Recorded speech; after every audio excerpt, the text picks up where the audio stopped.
Nataka kila mmoja aketi.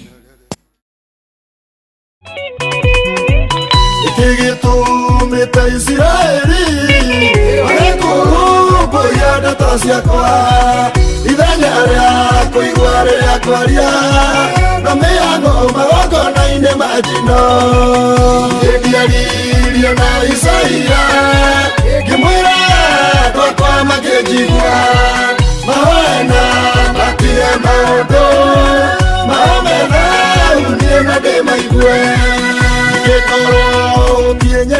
Tumpe Bwana sadaka mzuri ya makofi.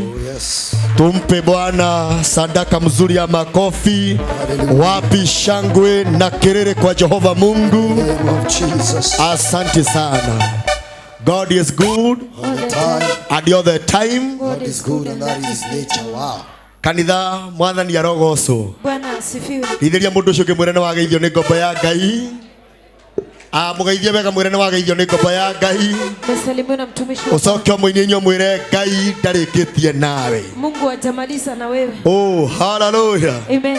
Nigutia Ngai wa iguru muno riria ndacemania na uthio waku. Naheshimu Mungu sana kwa wakati ndakora muri athaka. Nikapata mko sawa. Mwina thayo na ugima wa mwiri. Kuna amani na Ngai ucio wa murithia kiumia kiu giothe kiakiria guthira. Mungu ambaye amewalinda. Ngai ucio ni ngumutia muno. Huyo Mungu namheshimu sana. Ngoro yakwa ni njega ina thayo. Moyo wangu ni mwema una amani. Na ina kirigiriro kia muoyo wa gutura. Una tumaini la kuishi. Ndithanganetie ni honokete Jesu ni mwathani. Sijagairi nimeokoka Yesu ni Bwana. Na ndikuetwo ni mai. Na sijabebwa na maji. Ithia mundu ucio ngimurie we na uhonokete. Salimia mwenzio muulize wewe umeokoka. Ni wega twaranirie murie na uhonokete. Na uhonokete. Uri ona kirigiriro gia Zayuni. Uri ona kirigiriro gia Zayuni. Na urathie matwini. Na urathie matwini. Wakirie kwa bata na kaya ikitie gishuki nigetha therie kanitha natagate ithio wira ucio nio ikuruta muno tungata iria jihokeku na njaganu no wĩocio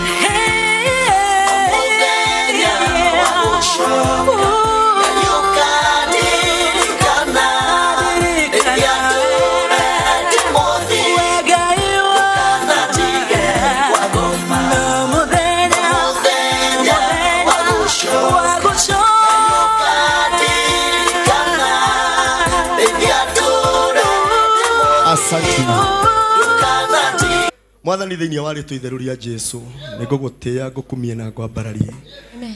Nini ngombo yaku Samueli muthinjiri mwega ni unjui na maritwa makwa Ngai wa matwini. Amen. We wandomire itura ria Kayore nikuo ndi muthinjiri mwega. Amen. Ndetana iguru ria mbere ria keri ona ria gatatu muthamaki wa thayo. Amen. Ithe witu muthamaki ngiguthaitha ni tondu wa wendo na uhotani wa ritwa riaku Ngai. Twagucokeria ngatho ni tondu wa gutuikaria kiumia kiu giothe gikirie kuhituka. Ona kwina mogwati ona kwina thina ona thu citung'etheire. Guoko gwaku ni gukoretwo gwikwega na gwikwihokeku muno Ngai wa matwini. Tiguthinga kana kuruta magongona gukira andu ari hangi. No ni tha ciaku itucuhiriire. Guoko gwaku gugatamburuka gugatuthara kwa ngoma ona twariirwo gitanda. Ritwa riaku rirogocwo na ritwa riaku rirokumio. Riu nitukigomenete thiini wa nyumba ino itanitio ni ritwa riaku Ngai. Ndaguthaitha witikire guka na witikire gutheria riera riri turahuhia. Na nigetha mundu wothe muthamaki mwega ukuria mukira na kurihuhia. Ithe witu mukire thayo thiini wa meciria make. Amukire thayo thiini wa ngoro yake. Amukire thayo thiini wa mwiri wake. Thiini wa ritwa itheru ria Jesu. Riera riri turahuhia Ngai wa matwini. No ria ukuhuthira mutura muoyo. Watoria turarihuhia Ngai. Uria uraturwo ni handu. Amukire kuhona. Thiini wa ritwa itheru ria Jesu. Wothe wohetwo ni magongona ma ngoma. Betikire gutuikanga. Thiini wa ritwa itheru ria Jesu. Betikire gutuihoria na undu wa uhoti waku Ngai. Wothe tutikithetio merigo meritu. Thiini wa meciria make. Thiini wa mwiri wake. Ngai etikire kumwaora na umuhe icoki riaku tondu ni ihuthu na ni inyoroku. Etikire kurathima ibada ya muthenya wa umuthi. Haria makinyete na haria mari njira. Haria mari kuraya na mari gukuhi. Kiugo giaku girotuika utheri. Thiini wa Kristo Jesu. Turotungatwo ni roho waku. Amen. Sema amina. Amina. Karathi Jesu akurathime. Amen. Yesu akubariki. Na mwathani agwike maundu mega. Bwana akutende mambo mema. Oya Biblia yaku. Chukua Biblia yako. Rĩu ningĩ woe handũ ha kwandĩka. Kisha uchukue mahali pa kuandika. Nigetha turutwo nĩ roho wa Ngai. Ili tufundishwe na roho wa Mungu. Sema amina. Amina.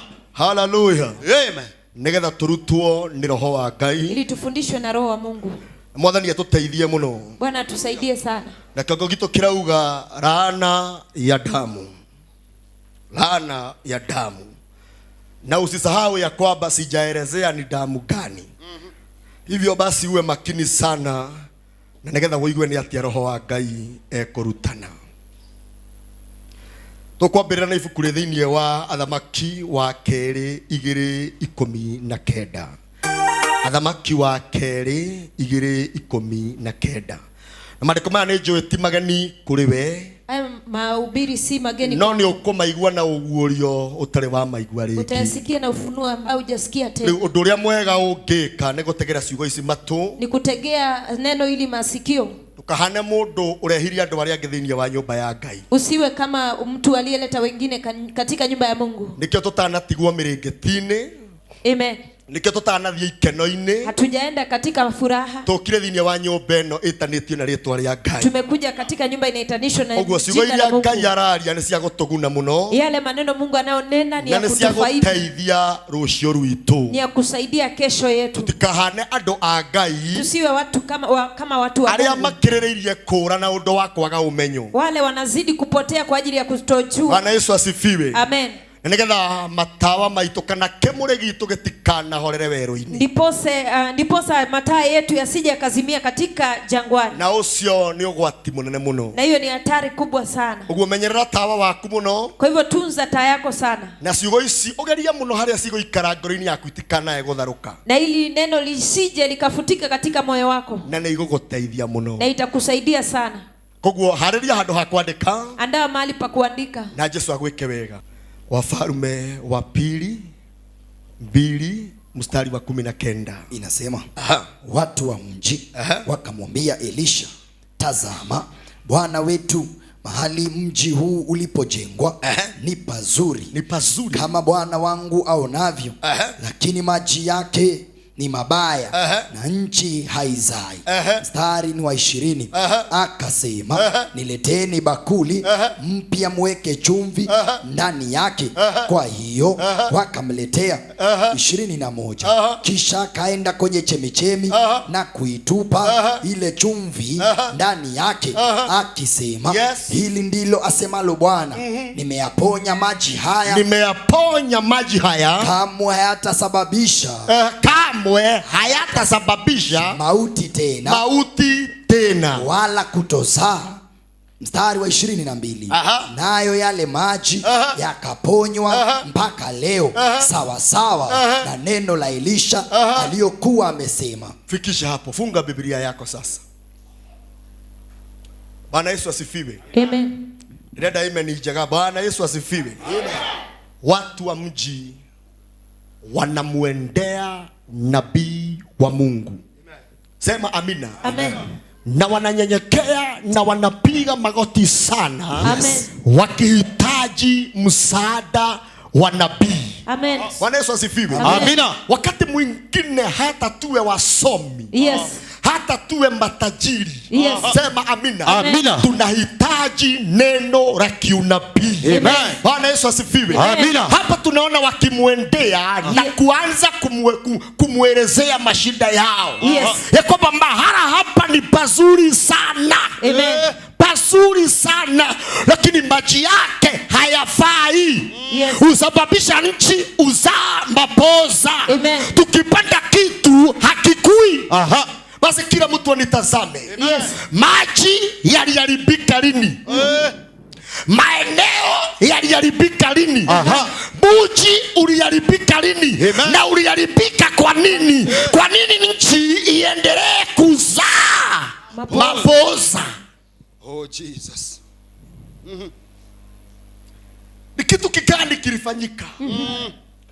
Baka mji uliokuwa mzuri. Yes. Oh my God. Ukawe mbaya. Watu wengi wakatoka kwa huo mji. Yes. Wakahama waliokuwa na pesa. Yes. Maana mji umeharibika. Oh yes. Juzi nilifundisha watu tuwe watu wa kuomba sana. Yes. Mahala popote unataka kuingia, kuwa mtu wa maombi. Amen. Usiongozwe na tamaa ya kufanikiwa na ya kukua na kazi kubwa. Oh yes. Sema amina. Amen. Ukitaka kuhamisha kazi, yes, ukitaka hata kuhama, uende katika maeneo mengine, omba sana. Yes. Maana you never know, labda mahali unaweka kibanda palimwagika damu. Yes. Either iwe ni damu ya umbwa kabla umbwa kufe, alitamukiwa nini? Na kama ni paka alikufa kwa nini? Alitamukiwa nini? Mahala pale unakwenda kutengeneza kazi na kuweka mamilioni ya pesa katika udongo wa mahala pale, kuna maagano ya damu. Oh yes. Oh my God. Bwana Yesu asifiwe. Amen. Unafungua kampuni ukiwa na matarajio makubwa sana. Amen. Lakini kabla hata hujaanza kujenga, Mungu alisema nini kuhusu huo udongo? Mungu alikuambia nini? Bwana Yesu asifiwe. Amen. Maana kila tunajua, na kama haujui nitakufundisha leo. Oh yes. Mazingira yanaharibiwa na maagano ya damu. Yes. Mji unaharibika kwa kukua na umwagikaji wa damu. Oh my God. Sikia hii. Oh my God. Unaweza ukahama katika mji fulani. Na uhamise kazi. Kutoka pale mambo yako yote yakauke. Oh yes. Na watu wanielewe vizuri. Watu wanaweza wakaishi wakicomplain kwa sababu ya mbunge wao hafanyi kazi na haleti maendeleo. Shida sio mbunge. Oh yes. Kuna uwezekano katika yale maeneo kuna laana ya damu. Amen. Oh yes. Nitazame. Watu wanaweza wakainua matawi. Waseme hawataki huwa mbunge. Lakini hata wakimung'oa, waleta mwingine. Shida ile tu. Anakuja aroka na shiraniro. Anakuja na agano na ahadi. Sema amen. Amina. Nitajenga barabara. Nitafanya hivi, na ni ukweli by the way, kabla achaguliwe. Yeye alikuwa sawa. Kweli. Akikwisha kuingia, aingie ndani ya hiyo ofisi, mambo yote inaharibika. Kweli. Sema amina. Amina. Wakati mwingine sio MC amekataa kuleta maendeleo, sio governor, ule mji unaweza kuwa nasubiriwa na maagano ya damu. Amen. Halo.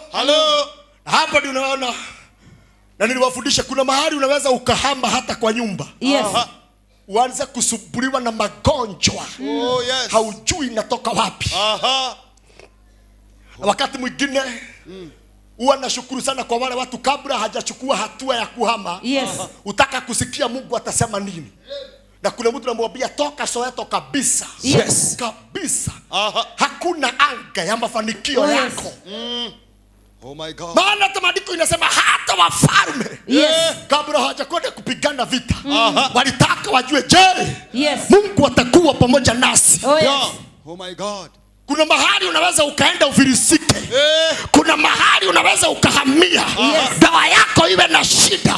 Maana kuna maagano ya kishetani ndani ya ule mji. Oh my God. Oh my God. Sema amen. Amina. Wale watu sasa ni watu wakubwa. Hello. Lakini wanamwambia nabii nini? Maji yake usababisha nchi kuzaa maposa. Na wanawake wakipata mimba wana miscarriage. Kondoo na ng'ombe zikipata mimba, mimba zinatoka jambo gani? Linasababisha haya mashida yote. My God. Nakufundisha leo. Nikikirari ya kiki. Kitu kigani kinakula kingine. Oh yes. Kwa nini bereni maji yalikuwa sawa? Kwa nini udongo ule walivuna magunia mengi? Kwa nini wakati ule hakukuwa na njaa? Oh, yes. Kwa nini wakati ule mashule yalikuwa yamejaa watoto? Lakini sasa wanawake wakipata mimba zinaharibika. Oh, yes. Jambo gani limeharibu mazingira? Aha. Hello. Wakamwendea nabii. Yes. Nabii alipofika immediately aliingia ndani ya mtambo wa kiroho. Hallelujah. Na akajua ni jambo gani lilifanyika. Amen. Bwana Yesu asifiwe. Amen. Na wala hawajui nitakufundisha. Ni kitu kigani kilikuwa kinakula mji wa Yeriko. Oh, yes. Kiwango kuwe na shida namna hiyo. Hallelujah. Watu wote watoke mimba. Oh, yes. Ukiangalia ng'ombe inafanana na mwenyewe. Wote wanalia macho. Oh, yes. Wote bafu zinahesabika. Wanamwambia nabii. Yes. Sisi ni watu wamesoma, wanapaswa kuwa na makampuni yao. Oh, yes. Lakini tumefungwa. Kuna maendeleo. Oh, my God. Oh, Jesus. Mpaka walifika mahali wakamwambia, najua unaona vizuri. Yes. Huu mji uko mahali pazuri. Oh, yes. Tunaweza tukajenga nyumba za ghorofa. Amen. Tuko na wasichana wanaweza wakaolewa mpaka na wazungu. Yes. Lakini sasa angalia, hata meno imekuwa ya brown. Oh, Jesus. Maana maji yako na shida. Hallelujah. Anamwambia ukiona tukiwa hivi, Aha. sio kuzeeka, ni dhino lea tulina. Ni shida tuliyo nayo. My God. Hallelujah. Amen. Hallelujah. Basi nimekuambia hivi. Hapo unafanya kazi. Yes. Umewahi taka Mungu akufunulie? Oh, Jesus. Umewahi ombea mahala pale kabla haujaomba mafanikio, kabla haujaomba customer? Umewahi ombea mahala pale? Umewahi pata kazisha? Umewahi kataana na roho ya kisirani? Hey. Oh, Jesus. Oh, Jesus. Ujui kama kuna mtu amewahi Yes. ongewa risasi hapo? My God. Haujui. Halo? Hello. Kama kuna mbwa alikufia wapi? Pale. Akaozea wapi? Pale. Na alikufa kwa nini? Alinenewa nini? Yes. Ili akufe. My God. My God. My God. Kabla hujaomba kama tajiri mipaka Yes. yako ipanuliwe. Amen. Umewahi ombea hapo? Juzi niliwaambia watu waombea mji wao. Yes. Sema amina. Amen. Unaweza kuwa Kayole lakini Kayole kuwe na roho ya limitation. Yes. Kuna mahali watu wa Kayole hawapenyi, hawavuki. Yes. Na nilikuambia hoteli zoko. Hakuna soko. Etale mogoro kiwayo. Haina That is very wazimu true. wake. Hata vile tulikuja kwa hii area. Aha. Masaitani alijua Kweli. kuna nabii mgeni Amen. amekuja. Mambo ni mawili. Yes. Aha. Ni yakomeshe ama yanikomeshe. That is true. Kama tuko pamoja sema amina. Amina. Amen. Wakati mwingine tunaombea yale mambo ambayo hayatusaidii. Yes. Hata niliwasomea maandiko inasema ombeni mji kwanza. Aha. Maana mji ukiwa na amani mtapata amani. Amen. Mji ukifanikiwa mtafanikiwa. Amen. Lakini mji ukiwa na shida, hata uwe intercessor na kireba ya ghorofa, utatereza tu. Kweli. That is true. Sio kumaanisha hauna bidii. Yes. Kuna bidii. Amen. Lakini mazingira yameharibiwa. Halo? Hello. Sasa leo nataka nikufundishe ni jambo gani Amen. lilifanya wale watu wawe na shida. Yes. Kiwango mpaka wanamwendea nabii. Atengeneze na ombee mji wao. Hallelujah. Amen. Wanamwelezea, wanamwambia, tazama mtumishi wa Bwana. Yes. Sisi ni watu wanapaswa kuwa mbali sana. Amen. Lakini sisi bado ni watumwa. Yes. Watumwa. Watumwa. Bwana Yesu asifiwe. Amen. Nakuambia hivi na unielewe vizuri. Kuna mahali unaweza ukatoa mtoto wako shule na alikuwa anafanya vizuri. Yes. Ukimuhamisha hiyo shule, mambo yote yaharibike. Maana watoto wa ule mji, ubongo wao umekamatwa na umeharibiwa. Utaishi kutandika mtoto lakini kumbe sio mtoto yuko na shida. Aha. Shule iko chini ya maagano ya kishetani. Oh, Jesus. Halo? Hello. Wewe ni shule ilikupendeza ukapeleka mtoto ama uliombea? Ni shule. Uliombea hiyo shule? Ulifunga siku 2? Uombee hiyo shule. Na uambie Mungu kama kuna maagano miungano yote ya kishetani. Yes. Sasa angalia pesa ngapi unaendelea kupeleka shule na bado hakuna mafanikio.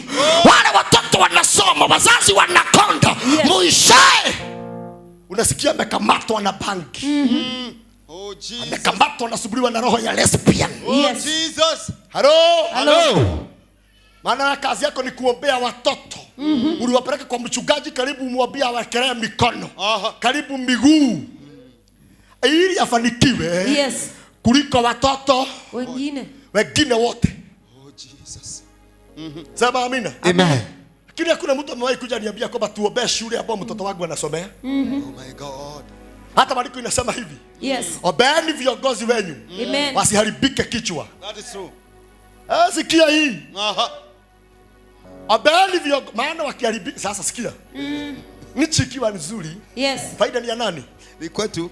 Nchi ikiwa na amani, faida ni ya nani? Ni kwetu. Uchumi wa nchi ukiwa mzuri, faida ni kwa nani? Ni kwetu. Na nchi ikiharibika, hasara ni kwetu. Sema amina. Amen. Kuna mambo mengine faida ni kwetu sisi. Yes. Hoyagirai atongoria anyu. Ombeeni viongozi wenu wasiwe na tamaa, yes, ya pesa. Ndio. Na kama hatutawaombea, yes, hata mwenye yako akiondoka, yes, mwingine aikia akiwa malaika, bado kutakuwa na shida. Maana Kenya imepunguza maombi. Yes. Oh Jesus. Hallelujah. Hello. Hello. Na neema ya Mungu ikianza kuondoka ndani ya nabii, yes, ndani ya muibaji ya mfalme, oh yes, hapa ya kwalia matoho, naanza kuongea mambo yasiyoeleweka. Sasa ni mambo magani? Yes. Shida. Na hii nimewahi irudia, shida hata sio mfalme. Oh yes. Mfalme ukontroliwa, yes, na maombi ya wananchi. Amina. Wakiwa na maombi ya kutosha, amina, akili za mfalme ukamatwa. Yes. Hatafanya kama vile anataka. Amen. Atakontroliwa na Mungu. Oh Jesus. Hallelujah. Mwanamke anagwa na Ngai. Nekwa. Sema amina. Amina. Bona sijasikia. Yes. Makanisa ikisema tutangaze tuwe na maombi ya kuombea taifa la Kenya. Oh Jesus. Taifa la Kenya. Yes. Oh God. Kwanza tuwe na maombi ya general cleaning. Amina. Maana hapa kwa taifa letu, yes, kuna shida, maana kuna maagano ya damu. Kuna damu ya watu wengi sana. Ndio. Inalia. Amen. Oh Jesus. Jesus. Kutoka pale tuinue wafalme. Yes. Tuambie Mungu hata kama amebakisha mwaka moja, tumia ubongo wake. Amen. Tumia akili zake. Yes. Uone Kenya itakuwa hivi. Amen. Hallelujah Jesus. We worship you King of glory. Bwana Yesu asifiwe. Amen. Nchi waguka, yes, haya ikitazamwa na wenyewe. kabisa. Na hakuna wakati utasikia Ruto akienda kukopa kafagara. Tuombe tukatae kuomba, hasara ni kwetu kabisa, na faida ni kwetu. Hivyo ndivyo kanisa uaguka, yes, ikitazamwa na waumini. Oh yes. Maana wote wamekuwa wavivu wa maombi. Oh my God. Hawaliombei kanisa lao. Nekwa. Hallelujah. Shetani anapiga hapo panatokea mlango. Anapiga pale panatokea mlango.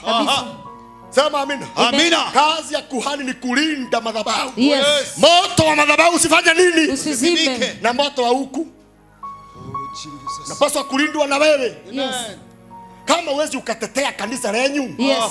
ni kumaanisha uwezi ukatetea injili ya Mungu. Kweli. Sema amina. Amina. Kama wakati si yuko mtu anaweza kuja haribu ile dramu ya maji, na unaona. Halo. Halo. Kama unaweza ingia kwa kanisa upate wengine wakisengenya mwingine, badala uwakanye unawajoin. Kanisa linapatwa na ukoma. Oh Jesus. Halo. Halo. Sikia. Wakati kanisa linaanguka, Yes. usije ukadanganywa na mtu hasara ni ya mchungaji. Hii guy. Ati kanisa limeanguka ufikiria hasara Kwa mchungaji. hii. Kanisa sio ragu. Oh yes. Na sio ya mke wangu. Oh yes. Wakati inainuka ni faida kwako. Yes. Wakati kanisa inanenepa faida kwako. Kweli. Na wakati kanisa linaanguka hasara kwako. Kweli. Yes.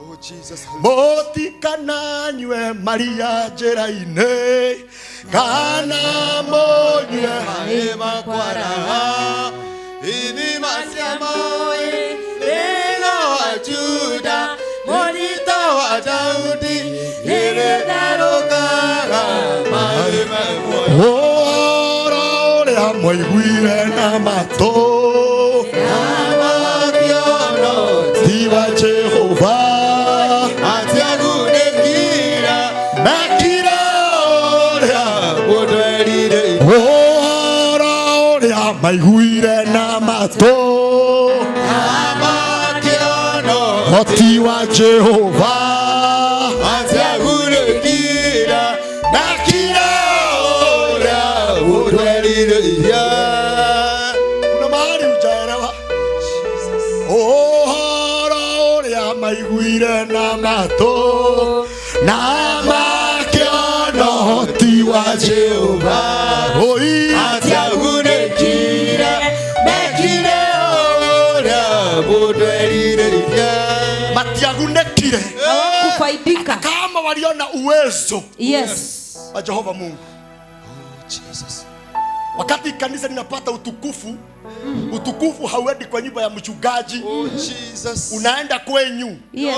Unaingia kwa kanisa hata kama hujaomba unaponywa. Oh Yes. Jesus. Maana watu wametengeneza mazingira yao. Yes. Wametakaza madhabahu yao na kanisa lao. Yes. Amina. Oh Jesus. Lakini mkipaka uchafu hapa, kipofu atapona. Hapana. Na wewe mwenyewe ukiwa na shida ya tumbo utapona. Wezi pona. Oh Jesus. Sema amen. Amen. Hallelujah. Nafikiri ndio Ngai hana. Sikiliza vile Mungu alivyo. Ndio Ngai aratoma muthĩnjĩri. Wakati Mungu anatuma kuhani. Ndiposa maandiko inasemanga yale mambo na miujiza ilitendeka pale. Yes. Pale wapi? Pale Yerusalemu na Judea. Yes. Kama hizo miujiza zote zingehamishwa zipelekwe Sodom na Gomora, Sodom na Gomora watu wangeokoka. wa Sodom na Gomora wangetubu Yes. na wabadilike. Yes. Sema amina. Amen. Lakini siku hizi watu badala kila mtu abebe msalaba wake. Abebe nini? Msalaba wake. Abebe nini? Abebe msalaba wake. Mwingine hata anabeba msalaba wa wenyewe. Jesus. Halo? Ndiposa unaona ya kwamba Simoni hata anatoka kwa shamba lake. Yes. God. Hata hajui na hakuona news ya kwamba siku ya kesho ndio mwana wa Mungu anauawa. Yes. Wale ni watu ndio la gugatiri ni andũ arĩa mathĩnagio nĩ maũndũ mao. Ni watu ambao wanasumbuliwa na mambo. Sasa nimeweza kumwambia mind your own business. Mind your own business. Yeye ametoka kwa shamba lake hata hajui mwana wa Mungu anasurubishwa. Yes. Oh God. Sema amina. Amen. Anakamatwa kwa jiani na anabebezwa mzigo usio wake. Sio wake. Sasa kuna watu hawajabebezwa, wamejibebeza Besha. mizigo isiyo yao. That is very true. Sema amina. Amen. Wanaambia nabii tusaidie. Nabii alipoingia kwa Yes. kiroho Yes. akajua kuna jambo lilifanyika. Yes. Yeriko, kuna mtu alilaani Yeriko. Yes. Kwa nini maji yameharibika? Maana yalilaaniwa na kuhani. Yes. Kwa nini udongo wa Yeriko? Maana ulilaaniwa. Oh Jesus. Sema amen. Amen. Hii sijui kama utaipata vizuri. Wakati wowote utaishi. Yes. Utaishi. Sema amina. Amen. Ogopa sana Yes. kinywa cha kuhani na nabii wa Mungu kikutamukie mambo mabaya. Jesus. Haya, Biblia yako. Chukua Biblia yako.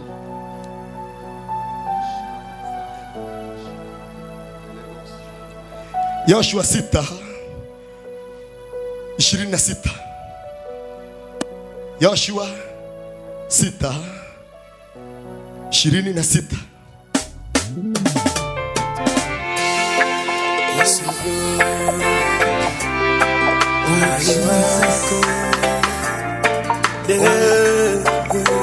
Asante. Aha. Yoshua 6:26 inasema, wakati ule Yoshua akatamka kiapo hiki akisema, aliyelaaniwa mbele za Bwana ni mtu atakayeinuka kujenga tena. Hebu kwanza fikisha hapo, nitazame. tunaulizana na tunatafuta ni kitu kikani kinakula mji wa Yeriko, ni kitu kikani kiliroga maji ya Yeriko. Sasa wakati tunaulizana, wacha tupate jibu. Wakati ule Yoshua akatamka kiapo hiki akisema, aliyelaaniwa mbele za Bwana ni mtu atakayeinuka kujenga tena mji huu wa Yeriko. Kwa gharama ya mzaliwa wake wa kwanza wa kiume ataiweka misingi yake, kwa gharama ya mtoto wake wa mwisho atayaweka malango yake. 27 mwisho inasema, hivyo Bwana alikuwa pamoja na Yoshua na sifa zake zikaenea katika nchi. Maandiko mefukuria Joshua murango 6 mwari 26. Na rĩrĩ, ihinda oro rĩu Joshua akĩhĩtithia andũ acio akiuga atĩrĩ, mũndũ ũrĩa ũkarahũka acokererie itũra rĩa Jeriko arĩake rĩngĩ. Fikisha hapo. Maandiko inasema siku moja Mungu Yoshua akatamani kuingia katika mji wa Yeriko. Lakini Yeriko kulikuwa kumefungwa. Hakuna mtu angeingia wala atoke. Na Mungu anamwambia Yoshua, usiogope. Maana nimekabidhi mji wa Yeriko mikononi mwako. Wakati waliingia na funjo na wakabomoa mji. Yoshua akasema, kama vile mji nimeubomoa, usiwahi jengwa. Ukae kama kibogoyo, kama mtu hana meno. Ukae kama kaburi, ukae kama mji ulioachanishwa. Ukae kukiani kufanana na kitu kibaya. Na Yoshua akasema, okay, mlikuwa mmefunga tusiingie. Nami nimesema na nimeacha laana. Atakaye kuja nyuma yangu afikiria kujenga ukuta wa Yeriko na afiwe na mtoto wake wa kwanza. Na afiwe na mtoto ambao akakuja kufanyika mfalme. Itazame. Hivyo tayari mji wa Yeriko umepatana na maagano na laana ya premature death. Sema amina. Amina. Hivyo basi watu wa Yeriko wasisangae. Kwa nini watu wanakufa kiholela holela?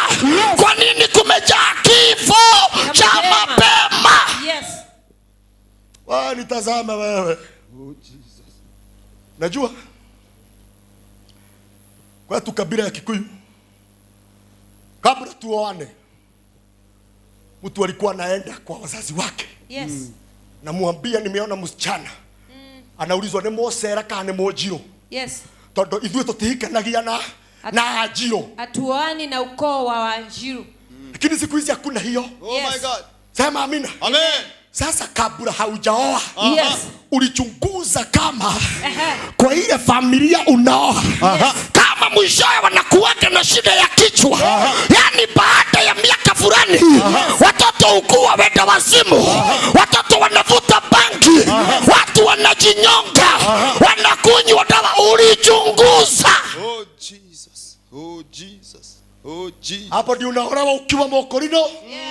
Mtoto akifikisha miaka fulani anajinyonga kabisa. Usisagae. Hiyo ndio sheria na amri ya huko uliolewa. My Father Jesus. Yesu akasema nini? Nikodole macho. Huyu mtoto wa kwanza atakufa kwa nini? Maana anasema atakaye jaribu, sikia, atakaye jaribu kumwaga tu material ya kujenga ukuta, mtoto wake apatwe na kizunguzungu, apatwe na mambo isiyoeleweka, aumwe na kichwa hadi akate roho. Oh Jesus. Hapo ndio unapatanga watu. Familia fulani kukoragwo na ikuo simakanagia. Kuna vifo za ajabu. Aralirwa neda, aliumwa na tumbo, aralirwa na kiongo, aliumwa na kichwa. Halo. Nitazame. Mji wa Yeriko. Umekonektiwa. Umekonektiwa. Oh Jesus. Kwa roho ya premature death. Omare John. Inasema pale Yoshua 6:26. Wakati yule Yoshua akatamka kiapo hiki akisema, aliyelaaniwa mbele za Bwana ni mtu atakayeinuka kujenga tena mji huu wa Yeriko.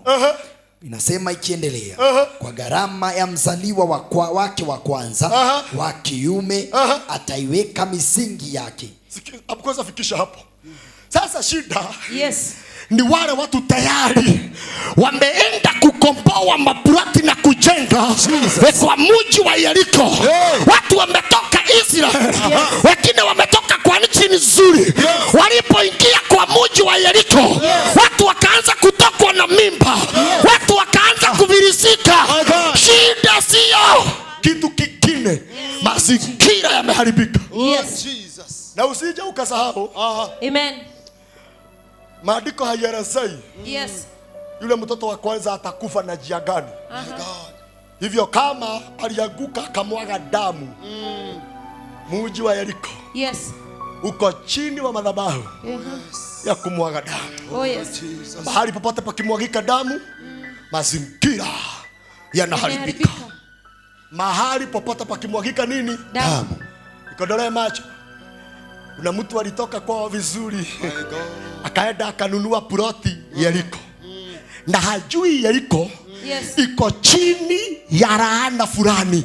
Hivyo kabla haujakwenda chokaa, kabla haujakwenda Kamuru kununua ploti, chunguza kwanza ya pili. Omba sana. Amen. Oh my Father. Omba sana. Jesus. Omba sana. Hello. Kabla hujaenda kufanya search. Amen. Kabla hujaenda kufanya nini? Kufanya search. Kisha mwanzo kumwambia search ya kiroho. Search ya kiroho. Ndio search ya kiroho. Search ya kiroho. Hello. Watu wangapi wamenunua shamba na maploti na ziko na kaburi, na ile kaburi haikuhamishwa? Gikoyo ni ngomi. Mbona sio gene ngomi? Ni ngomi. Alafu bahati mbaya, Everett. Yes baba. Mahali kaburi iko maana haujui. Hapo ndio nataka kujenga nyumba. Alafu shetani anawasukuma. Mtaro usijengwe kwa kaburi, hivyo kaburi inakuwa katikati ya nyumba. Oh Jesus. Hapo ndio utaishi na mambo hayaeleweki. Oh my Father. Maana aliye chini mumemukalia. Oh Jesus. Mumuikareire. Kalia. Hiyo pepo ya huyo mtu haitawahi tulia. Oh Jesus. Ya pili iko na hasira. Iliachanishwa na watu wao. Labda ni Mjaruo alikuwa anapaswa kupelekwa Kisumu. Lakini amepelekwa Ruai, ametupwa huko.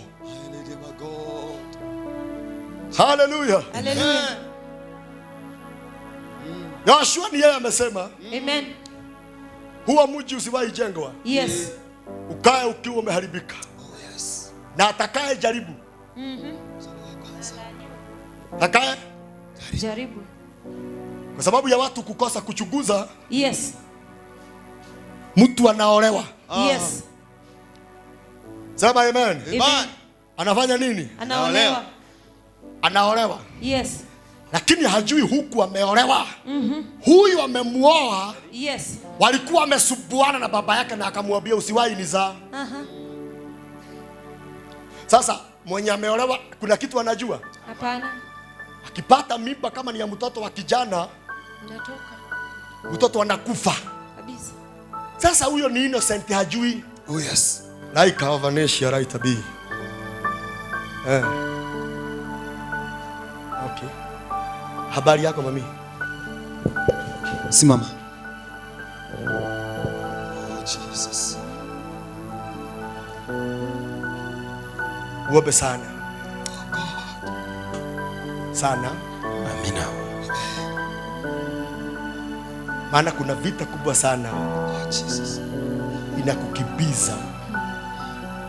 Na inakimbiza watoto wako. Na sana sana Aka mtoto nakumbuka nimewahi kaombea, kalikuwa na shida gani? Alikuwa na shida ya hemorrhoids. Baba yake yuko wapi? Kwa Nakuru. Nakuru. Mko pamoja ama hamuyuko pamoja? Tuko pamoja. Huyu mtoto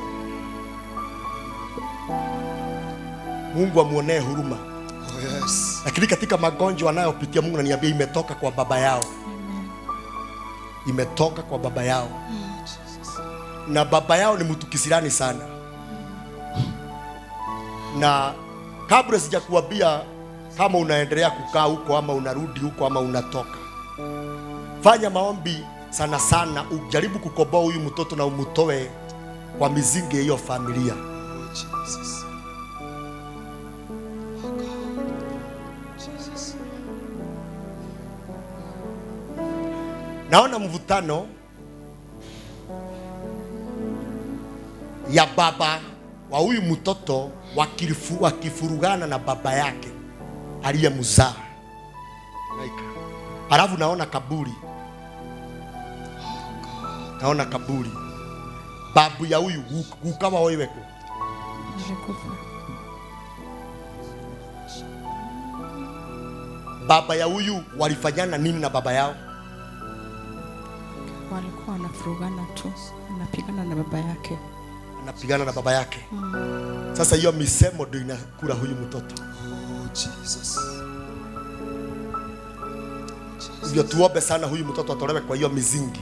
Oh, Jesus. Maana sasa baba ya aliyekuwa mume wako tayari amekwisha kuondoka, amekufa. Eguo. Sasa kama amekufa na tayari yako kwa kaburi, huyu ameachwa ataenda kutafuta msaada na msamaha wapi? Na naona alipiga baba yake, naye baba yake akamlaani. Oh, Jesus. Hivyo uombe Mungu sana nigetha Ngai ahonokie kana gaka. Amen. Jesus. Kanitha yo iguku muguru muge Ngai igwetha. Bwana mhurumie. Anirira uge Ngai igwetha. Bwana mhurumie. Igwatha. Ya pili, Mungu ananiambia uache wasiwasi. Oh, Jesus. Kuna maombi mengi sana umeomba na yamefika kwa kiti chake cha enzi. Hallelujah. Oh, Jesus. Jehova anakuja kujibu maombi yako. Sawa sawa, uache wasiwasi na ujiamini. Na ukikaa vizuri ndani yako kuna huduma kubwa sana ya Mungu. Oh, thank Na hiyo huduma ianze kufanya kazi. you. Amen. The name of Jesus. Naona ukiwa kwa kona na mahali huko ni Mungu tu akuja kusaidia. Oh, Jesus. Mambo yako yote yamekwama. Yamekwama. Hata kukula. Jesus. Ya pili, Mungu akusaidie. Maana naona mtu aliyekuwa rafiki yako ya karibu na amekuchimbia shimo. Anakuendea. Naona mkiongea sana ukimfungukia moyo. Lakini badala ya kusaidie ni anakuja nyuma na kugonga. You go. Mungu aingilie kati. Any guy. Amen. Ya pili, Scott, uko kazi? Hauko kazi? Sasa hivi kuna mlango Jehova anakwenda kufungua. Hallelujah. Amen. Any. Kazi Scott. Kazi ya upishi. Kazi ya upishi ni ya nani? Ni yako. Ndio huo mlango tayari umefunguka. Amen. Baba, katika jina la Yesu Kristo mwana wa Mungu. Yes. Uondolee huyu dada mambo magumu. Oh, yes. Na mahangaiko na kisirani ifike mwisho. Kwa jina la Yesu. Kuanzia leo Jehova fungua mlango wa kwake. Oh, yes. Na ukomboe maisha yake Jehova. Amina. Pamoja na wewe mtoto wake Baba wa mbinguni. Amina. Roho ya kifo ya kaburi na ikataa. Jina la Yesu. Umuonee huruma Amen. pamoja na fadhili zako. Amina. Kwa jina la Yesu tuseme Amen. Amina. tuseme amina. Amina. Tupigie roho. Sema amen. Amen. Si Mungu akusaidia sana. Amen. Amen. Na Mungu atujalie neema. Amina. Tulikuwa pale. Watu wameona mji wa Yeriko. Yes. Umekuwa mrembo na umekuwa mzuri bila kujua. Yes. Ili ukuta na ikabii station of right. Oh, Jesus. Okay.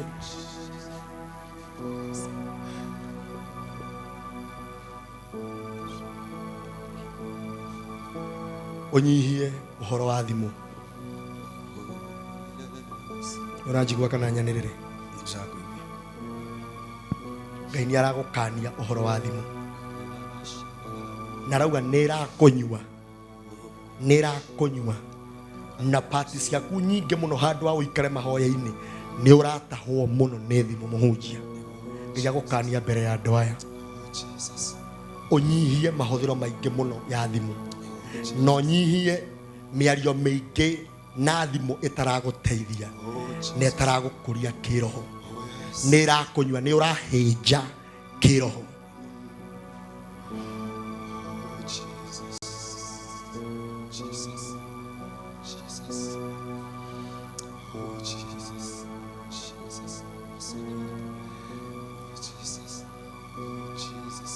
Ugeria muno yaheire namba cia thimu na nicioro mutheru iria gwetana na iguru jetana hena roho ndunginyitaniria maundu meri uguo ithe wambe urekarekie raini ya Safaricom kana Airtel nigetha ya matuine cokie signal. Oh Jesus.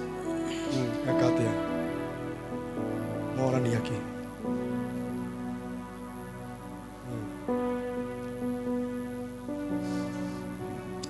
Noyo kunyiteire noyo kuhingeire kimurani na mamu wanyu ndogoro yake yoneka ibete nesuhirirwo ni nduma ina itu rira ucoke ni kimuranite na mamu wanyu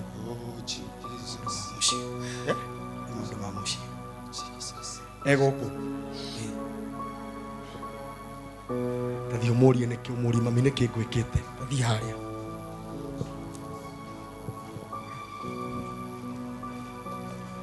Otire Ngai ungi tawe otire ungi tawe otire Ngai ungi tawe otire Ngai ungi tawe egotire Ngai ungi tawe gotire ungi tawe gotire Ngai ungi tawe gotire Ngai ungi tawe gotire inya ta ucio waku gotire Ngai wakwa ta ucio waku gotire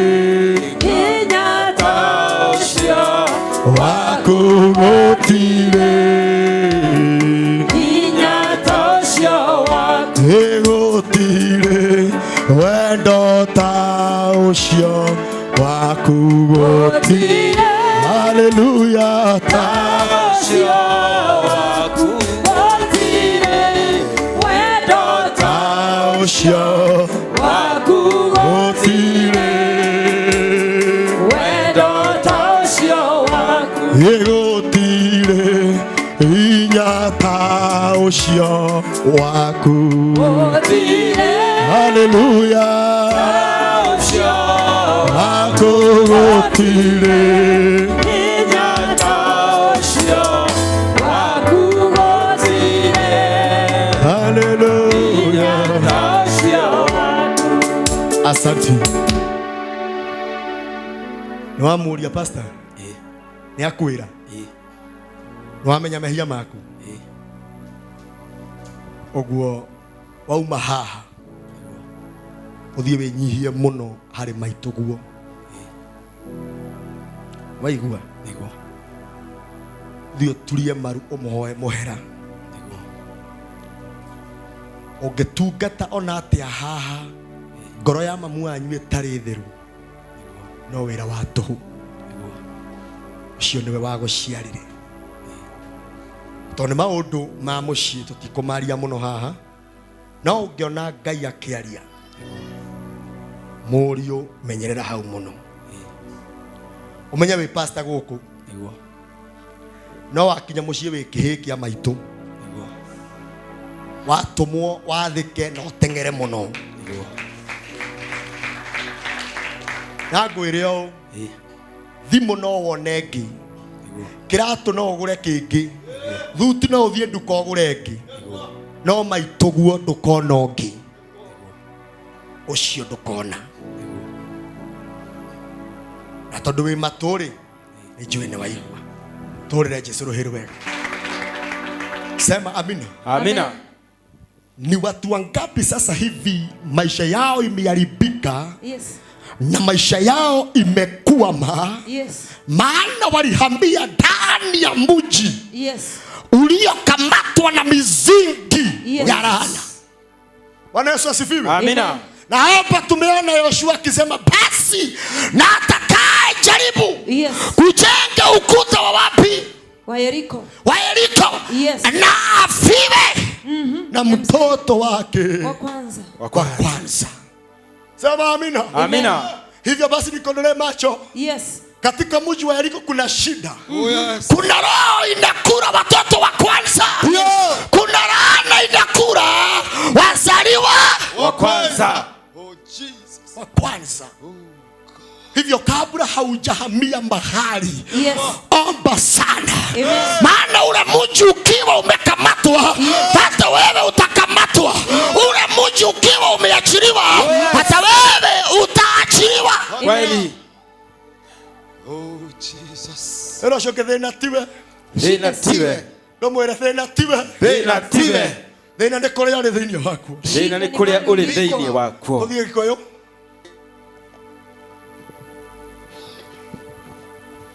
Aliongea haya maneno nitazame ni nani? Yeshua nabii wa Bwana. Aliongea maneno ni nani? Nabii wa Bwana. Sio nabii, ni kuhani. Yes. Kuhani wa Bwana. Alafu akaondoka. Yoshua ameongea maneno mafupi na machache sana. Yes. Lakini yatatesa mji wa Yeriko. Amen. Mji wa Yeriko utateseka. Oh Jesus. Miaka mingi sana. Oh my God. Nitazame. Amen.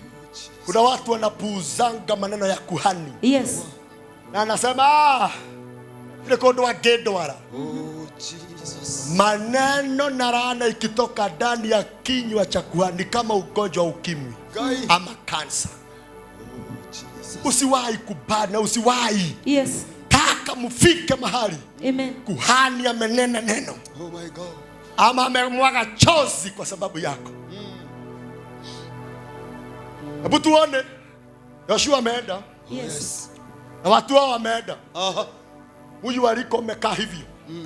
Mtu mmoja akainuliwa na Mungu. Akafanya nini? Akainuliwa na Mungu. Akasema sasa sinijenge huu mji wache kukaa namna hii. Alipomwaga material. Yes. Mtoto wake ndio haya matanga. Matanga. Arale yone wega wake. Analia kwa ajili ya wema wake. Alafu bahati mbaya ndio hii. Yes. Wakati anaenda mazishi ya kijana yake. Akakaa mwezi moja akapona akasema acha ukuta uende. Mtoto wake tena wa mwisho akafa.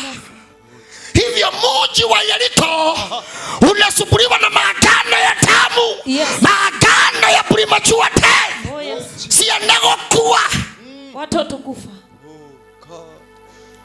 alipoteza watoto wangapi? Wawili. Dodole alipoteza watoto wangapi? Wawili. Na mji wa Yeriko ulikuwa wake. Hana. We mji wa Yeriko ulikuwa wake. Haukuwa wake.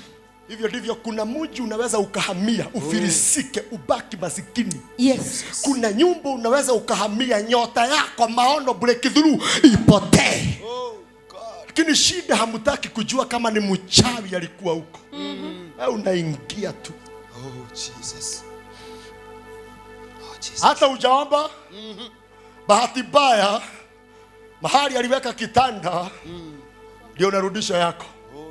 Mahali alikuwa ameweka kiti Unarudisha yako. mahali aliweka kameko Weka yako. hapo ndio utapata maisha yako yote imekwama Kabisa. sema amina. Amina. Tutithie na mbere turekie Na riri ihinda oro riu Joshua akihitithia andu acio akiuga atiri mundu uria ukarahuka acokererie itura ria Jericho. Wakati sasa anasema geti ziende zitengenezwe. Yes. Wakati zinaletwa kabla hasijawekwa, ndio hiyo ripoti. Mtoto wake wa mwisho ameteresa na amekufa na gikuo gya kumakania, kifo ya kushangaza. Amen. Amen. Karibu kuonia mundu ucio no athamaki wa mbere 13:34. Inasema katika wakati wa Ahabu, Yeli Betheli akaijenga upya Yeriko. Akaujenga nini? Upya Yeriko. Haya hoi gai. Kwa nini hakuwa hata usiku huo? Yani yuko na pesa, lakini sina ya biguni hakuna. Yeye ni tajiri. Yes. Lakini malaika wa kumjulisha hilo ni mbaya. Ni mbaya, yuko na pesa za kumwaga material. Lakini malaika wa kumwambia kunayo laana. Iliachiliwa na kuhani wa Bwana. Yes. Katika wakati wa Ahabu, Yeli Betheli akaijenga upya Yeriko. Akaijenga upya Yeriko. Aliweka misingi yake. Aliweka misingi yake kwa gharama ya mzaliwa wake wa kwanza. Yani kuweka misingi tu. Yes. Mtoto wake wa kwanza ambao angemrithi akapatwa na magonjwa, akapatwa na magonjwa yasiyoeleweka na akakufa. Jesus. Akafanya nini? Akafa. Aliweka misingi yake kwa gharama ya mzaliwa wake wa kwanza Abiramu, na kuweka malango yake kwa gharama ya mwanawe mdogo Segubu, kulingana na neno la Bwana alilosema kupitia Yoshua mwana wa Nuni. Kinya utothie Gikuyu. Athamaki wa mbere murango 13. Na jamani, tuombe Mungu sana. Amen. Jamani, nakuambianga hivi, tuombe Mungu sana. Na wakati mwingine jamani, kuna kwanza wa Kikuyu, mimi sijawahi ona mtu anaombea pesa. Sijawahi ona mtu kama jamani utasave 1000 yako 100. Yes. Kabla haujaenda mahali ziombe. Maana zingine hata ziko na damu. Yes. Ukizitazama ziko na damu, kumbe ni mtu alidungwa na kisu. Yes. Oh my God. Utakaponenda ununue kapuroti pale Kamuru. Yes. Hiyo damu itaishi kulia. Bwana Yesu asifiwe. Amen. Na njia nyingine ya kuombea pesa na kutakaza pesa, ukipewa na mtu pesa, Yes. na dhamiri yako ikuambie hiyo pesa ni kama sio baya, tafuta do na sio do imetumika sana. Weka maji fresh. Yes. Weka chumvi kidogo sana, weka ile pesa na ufunike, ikiwezekana ilale. Amen. Kesho anika. Amina. Uchafu wote umeondoka. Amen. Laana yote imeondoka. Amina. Misingi yote kafara imeondoka. Yes. Halo. Hello. Lakini sasa tazama, kila pesa unaweka kwa kibeti. Na ile pesa inafuatiliwa, inaturakiwa na mapepo. Maana kumbe kumbe ile pesa wakati wa kwanza wa kutoka bank, ilienda ikalipwa daktari asaidia msichana kutoa mimba. Kweli. Alafu na wewe unaenda unaiweka kwa kibanda. Unaiweka kwa kibanda. Watu wa Mungu potea kwa kukosa maarifa. Huyu jamaa kama angeota, kama angejua. Yes. Tunaona yani kumwaga material tu. Mtoto anakufa. Itazame. Amen. Tori usigeneke kiale ile mwana. Niki kiarire mwana. Domo ulieneke kiale ile mwana. Niki kiarire mwana. Hii watu kuolewa ndio inaleta shida. Mtu anakohoa mara 2 akienda hospitalini anakufa.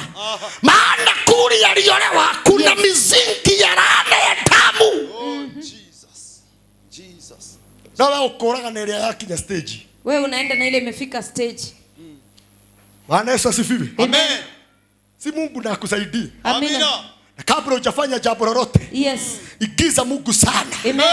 Omba sana. Amen. Tafuta maarifa Amen. kwa Jehova Mungu. Hallelujah. Mtu kwa sababu amepata pesa kidogo unaenda unanunua gari. Ile gari haujui ni wakati imetoka garage imepakwa rangi. Ilikuwa imefanya ajali na ikaua watu watatu. Ikaua watu watatu. Hata damu iliyomwagika. Watu wakawasha wakuifikia. Halafu unaingia nayo kwa barabara. Bwana Yesu asifiwe. Amina. Kumbe ile gari ilifanya ajali. Na bahati mbaya ajali iliyofanya ilihusika na nguvu za giza. My God, my God. Unapata ya kwamba unaona hii gari itakula ng'ombe, ikule buzi. Kumaanisha kukula ng'ombe ni kumaanisha imeharibika. Na mzee hana pesa ya kutengeneza, sasa itabidi auze ng'ombe. Atengeneze gari. Mwisho gari inakula kila kitu. Ya mwisho ikagirwa mahiga. Mara mwisho inekelewa mawe hapo nje. Kabla hujafanya jambo lote omba. Oh yes. Kabla haujanunua kitu omba. Oh yes. Siku hizi mambo yameharibika. Kuwa mtu wa maombi laiti watu wakuone mjinga. Kini ujinga wako utakuokoa. Hallelujah Jesus. Ujinga wako utaniokoa. Utakuokoa. Na nikwambia ukienda mahali ufanye interview na uambiwe umepita. Kabla hujaruka na kushangilia, ingia kwa maombi. Amen. Maana ofisi unayotaka kuingia haujui ni kigani kilingoa mwenye alikuwa hapo. Ama unafikiria ni wewe wa kwanza? Huyu alikuwa anatumia hiyo kiti. Kitu kigani kilimuondoa hapo? Kigani kilimuondoa hapo? My God. Wewe unataka kwenda kuolewa kwa boma ambao unasikia huyu alikuwa na mke akakufa. Niki kia ile mtumia osho. Nini ilikula huyo mama? Lakini kwa sababu ya kiberebere na tamaa ya yule mzee yuko na mali, unasema ya kwamba unajua eli mwenye alikuwa na mke akakufa, maana hawezi fufuka akuje tugombane. Kitu kigani kilimkula? Mwisho unakuja kufuatilia aliuawa na kansa. Na wewe unarudi kwa ile boma na ujui kuna misingi. Mazingira yameharibika. Oh my God. Anaweza sifiwe. Amina. Lakini siku hizi watu wanataka shortcut. Kabisa. Wanataka shortcut. Ndio ndio maandiko mashio.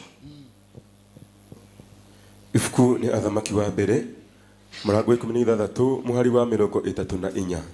Ihinda-inĩ rĩa Ahabu, Hieli wa kuma Betheli ni acokereirie itura rĩa Jeriko. Ahandire muthingi wakuo na thogora wa gukuirwo ni muru wake. Gukuirwo ni ki? Ni muru wake. Na ndora.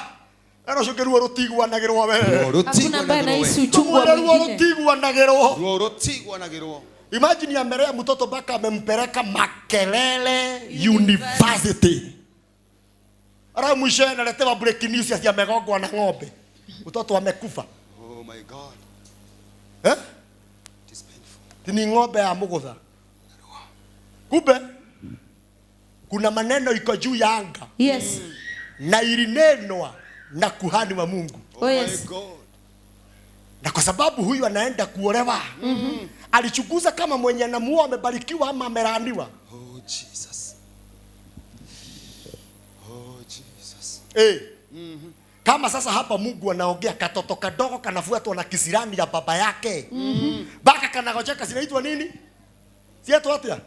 Fibroids. Hebu imagine mtoto huo. Oh Jesus. Aba hata hakuwa. Sasa kumbe baba yake aligonga baba yake. My God. Sasa mtoto hakuwa, lakini sasa angalia anaafektiwa na hayo mambo. Ai gwikigura uga Ngai ondeithie na uciguire tha. Ngai ondeithie na uciguire. Uga Ngai ondeithie na uciguire tha. Ngai ondeithie na uciguire. Kwa jina la Yesu. Kwa jina la Sema kuanzia leo. Kuanzia leo. Kuanzia leo. Kuanzia leo. Weka mikono juu ya hewa, sema kuanzia leo. Kuanzia leo. Kuanzia leo. Kuanzia leo. Kwa jina la Yesu. Kwa jina la Yesu. Mahali naishi. Naishi. Kama kuna miziki. Kama kuna miziki. Ya laana. Ya udongo. Ya udongo. Na ya damu. Ya damu. Nimekataa. Nimekataa. Nimekataa. Nimekataa. Nimekataa. Nimekataa. Kwa jina la Yesu. Kwa jina la Yesu. Sema amina. Amen. Harikia gikoyo. Na riri. Matuko-inĩ make nĩguo Hieli Mũbethieli acokereirie itura rĩa Jeriko akĩrĩaka. Na rĩrĩa arĩakaga gĩtina kĩarĩo agĩkwĩrwo nĩ Abiramu mũrũwe wa irigithathi. Ona ningĩ rĩrĩa ekagĩra mĩrango yarĩo. Na rĩrĩa mekagĩra kĩ? Milango yario. Sasa nani atamwambia? Yes. Kunayo maneno ya laana na ya uchungu ilitamkwa na kuhani wa Mungu.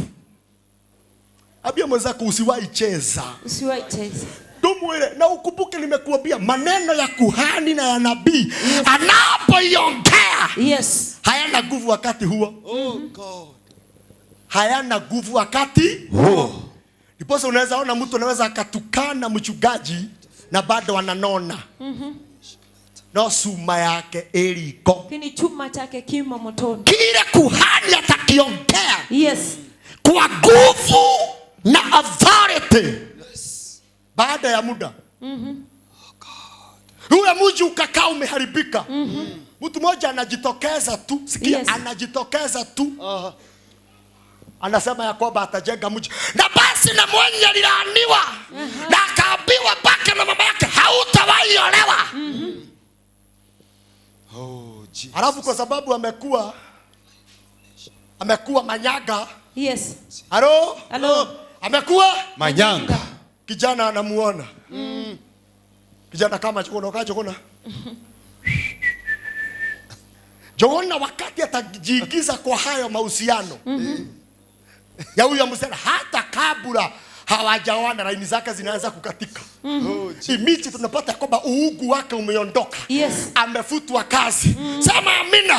Kwa sababu kuna watu wamejaa mikosi hata kwa damu zao. Kuna watu wamejaa mikosi. Kuna mikono sema Mungu nisaidie. Mungu nisaidie. Mungu unisaidie. Nakumbuka na kufundisha nini? Laana ya nini? Ya damu. Na wale wanakaa Yeriko. Yes. Waombe Yeriko yao. Oh yes. Waombe nini? Yeriko yao. Na hapo ndio unaona kwamba baada ya kuteseka sana, baada ya kupoteza watoto sana, hapo ndio mwishowe wanaenda kwa kuhani. Oh yes. Wanainua mikono. Uzuri sikia. Aliyelaani mji ni nani? Ni kuhani. Kuhani. Na sasa wametafuta nani? Hapana.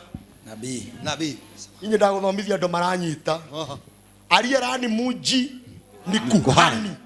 Jina lake ni Yoshua. Hivyo walijua wakitafuta kuhani ni kazi ya bure. Sasa lazima watafute mafuta ya juu. Hiposa wanatafuta Elisha. Nabii.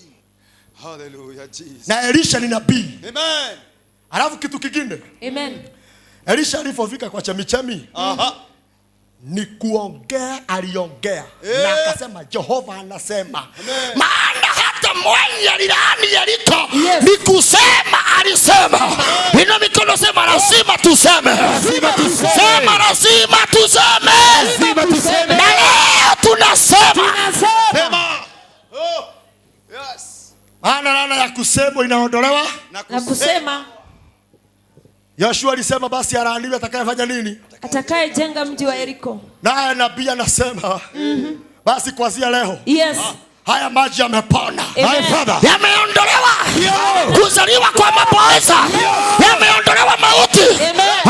Haleluya. Amina. Sema amina. Nasikia kuna nguvu imeingia ndani yangu. Ikiwa kuna mtu alikurani kwa maneno ya kukuapia, inainua mikono kama kuhani, kusema Bwana akuinue, Bwana akubariki. Haleluya. Sema amina. Sema amen. Ikiwa kuna laana ya mdomo ilitamkwa na ikaelekezwa kwako, ina mikono sema wakati umefika. Aliyesema umelaaniwa, Nabii Samueli amekuja anasema umebarikiwa. Wewe umebarikiwa. Amina. Oh yes. Glory to Jesus. Hallelujah. Amen. Hallelujah. Na unaona wale wanasema amina, wanapona immediately. Aliyesema maisha yako yameharibika, nabii ametumwa. Hallelujah. Maisha yako imebarikiwa. Aliyepita karibu na biashara yako akasema biashara yako ilaandike. Naye nabii anasema biashara yako ibarikiwe. Biashara yako iinuliwe. Kwa jina la Yesu. Kuna kitu hujaelewa. Nabii akaitiza chumvi. Nabii akaitisha chumvi. Na si leo mnikubalishe kwa jina la Yesu. Tukimaliza ibada niwasalimie na chumvi na maji. Si leo mnikubalishe. Kama kuna mwanadamu alitamka laana, nabii ameinuliwa. Nabii ameinuliwa. Amina ya kwanza, amina ya pili, amina ya tatu.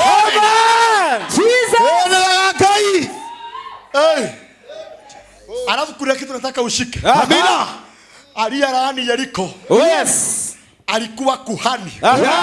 Leo mwenye amesimama sio kuhani tu, ni nabii wa Bwana. Aliyelaani tumbo yako, leo tumbo yako ibarikiwe. Uzao wa tumbo yako Barikiwe. Oh Jesus. ubarikiwe. Amen. Aliyesema utaweka bidii na hautafanikiwa. Mimi nasema hata kabla hujaweka bidii sana, utafanikiwa. Amina. Sema amina. Amina. Alafu wale watu hawajui maandiko inasema yale maji yakapona. Sikia hii. Amen.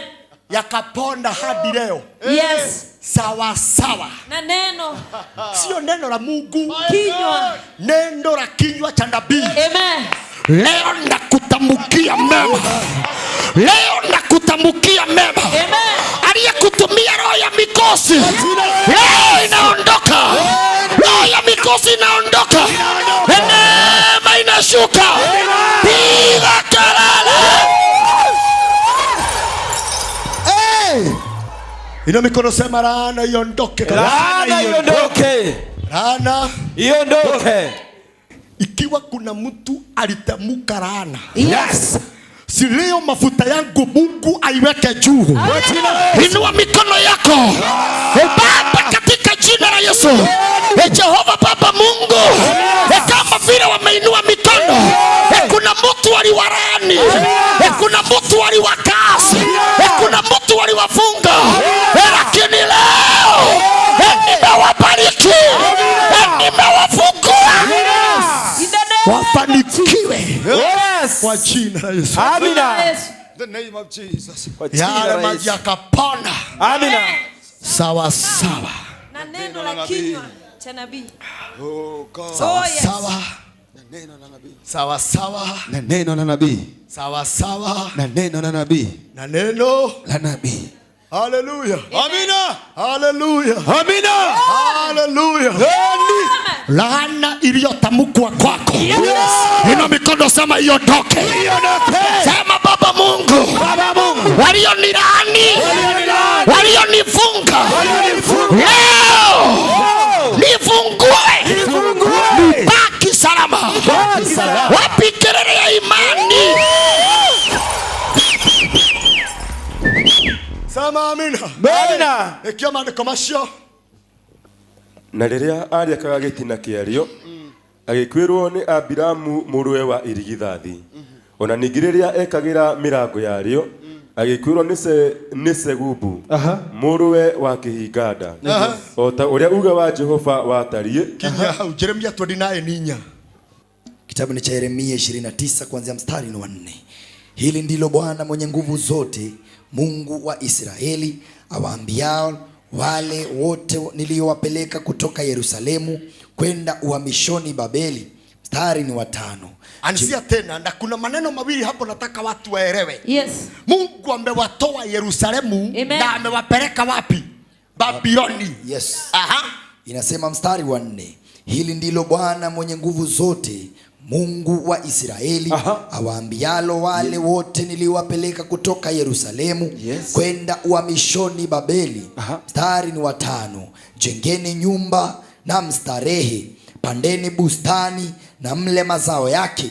Mstari ni wa 6. Uweni wake na mzae wana na binti, waozeni wana wenu, wake, nanyi watoeni binti zenyu waolewe, ili nao pia wazae wana na binti. Ongezekeni idadi yenyu huko, wala msipungue. Mstari ni wa 7. Pia tafuteni amani na mafanikio ya mji ambamo nimewapeleka uhamishoni.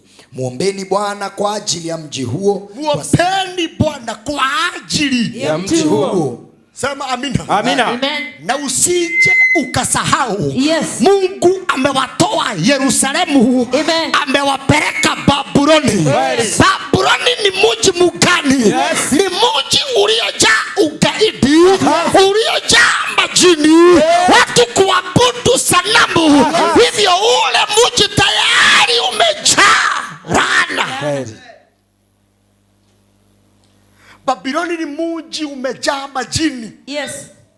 Lakini Mungu amewaambia wajenge, wazae na waongezeke. Lakini kabla ya haya mambo yote, waombee mji kwanza. Maana kama hawataomba, Yes. laana ya mji Itawapata. Itawapata. kisirani ya mji Itawapata. Tovie Gikuyu. Ibuku ni rĩa Jeremia mũrango wa 29 mũhari-inĩ wa 4. Mwathani mwene hinya wothe, Ngai wa Isiraeli, ekwĩra andũ othe arĩa etĩkĩririe mũthamaki Nebukadinezaru amathamie kuma Jerusalemu, amatware Babilonia marĩ mĩgwate atĩrĩ. Mũhari ni wa 5. Akai nyũmba. Akai ke? Nyũmba. Sasa hizo nyumba wanajenga huko ni kwao? Hapana. Ni kwao? Hapana. Lakini Mungu amewapa ruhusa ya kujenga. Lakini kabla hawajajenga, waombee mji sana, alafu tena wajitakanishe na laana Ya mji. ya mji ule. Maana kama watajenga nyumba, hata wajenge za ghorofa, Yes. wako chini ya mizingi ya laana na majini ya ule mji. Akai nyũmba na mũcitũre. Rimai na mũrĩe maciaro ma mĩgũnda yanyu. 6. Hikaniai na mũciarane. Ciana cianyu Na ukumbuke haya mambo yote wanafanya wakiwa mateka. Kweli. Wakiwa Mateka. hata kuzaana Mateka. wakiwa Mateka. hata wakijenga nyumba Wako mateka. wako mateka, wako chini ya sheria ya mji mwingine. Hikaniai na mũciarane. Ciana cianyu nĩ hikanie na iciarane. Ciaranai na mũingĩhe na mũtikananyihanyihe. Mũhari wa 7. Caragiai thayũ wa matũũra marĩa ndũmĩte mũthamĩrio. Kwa hapa Mungu anawaambia wazaane na waongezeke.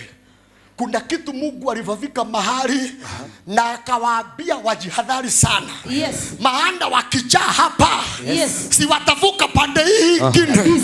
Maana hapa Tovie Johnny. Inasema mstari wa 7. Pia tafuteni amani na mafanikio. Tafuteni amani na mafanikio. Tafuteni Amani na mafanikio. Tafuteni Amani. Tafuteni amani kwanza, alafu mutafute mafanikio. Maana mji ukifanikiwa, hata wewe utafanikiwa. Amen. Oh yes. Na mji ukiwa umelaaniwa, Hata talaniwa. Tovie Gikuyu tureki. Caragiai thayũ wa matũũra marĩa ndũmĩte mũthamĩrio, na mũhoyagĩre nĩ ũndũ wamo, tondũ magacĩra ona inyuĩ nĩ mũrĩgacĩraga. 8. Niĩ Mwathani Ngai wa Isiraeli, ndamwĩra mũtigetĩkĩre anabii na aragũri arĩa matũranagia nao mamũhenie. Mũtikarũmbũyanagie. Sikia. Na ni mji mgani? Wa ugeni. Mji wa Babuloni. Umejaa manabii badia na waganga badia. Mungu anawaambia watu wake, ombeni na mjihadhari sana. Amen. Maana ule mji umejaa manabii badia na waganga. Uganga ni hicho. Amina.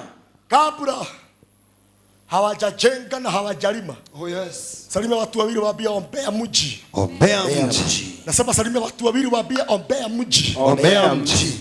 Watu wawili waambie ombea mji. Ombea mji. Ombea Mji. ombea Mji. ombea mji. Oh my God. Kama unataka kufanikiwa, kwanza ombea mazingira yako. Oh my God. Ombea mahali ulipo. Yeah. Sema amina. Amina. Kataana na mikosi na maroho. Yes. Ya kukuzuilia, maroho ya babu na nani. Yes. Ingoe. Amen. Ili ufanikiwe. Amen. Oya moko baku iguru. Sema Jehova Mungu. Kuanzia leo. Kuanzia leo. Kuanzia leo. Mahali nafanya kazi. Ikiwa kuna mtu aliweka mizingi ya laana, ya majini, ya mapepo, ya waganga, ya wachawi, iondoke. Iondoke. Iondoke. Sema kwa nguvu, iondoke. Kwa jina Yesu Nazareti. miziki yote inayokufuata Yes. ifike mwisho leo. Yes. Miziki yote inayokusumbua. Haleluya.